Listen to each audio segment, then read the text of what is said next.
May nagtanong, sasagutin ko to guys.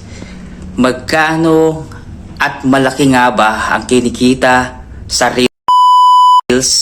Ayan. Okay, sasagutin ko po yan. Kung malaki nga ba ang kinikita sa Reels? Okay, eto na ang kasagutan. At sa lahat po ng mga content creator, makinig po kayo. Okay, eto po yung tamang sagot. At sa akin po ito guys.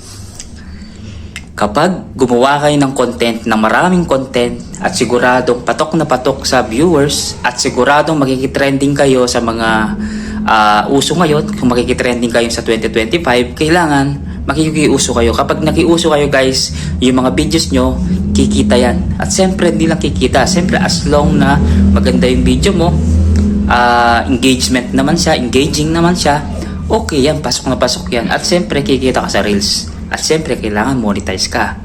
Okay?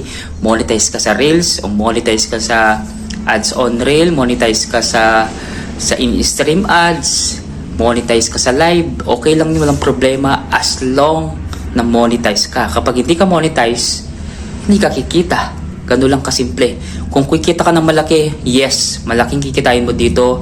Basta magbabiral yung mga content mo, gusto ng tao, nakakatawa ka, entertaining ka, okay na okay yun. Okay, ganun lang kasimple. Ulitin ko guys, more content, more entertainment, at syempre siguradong kikita ka dito sa Reels. Yun lang kasimple guys, more content. Kaya nga sabi ko sa inyo, content is the key. Okay, muli, ito po si Edward Lacsina, Kapogi ng Tarlac City. God bless.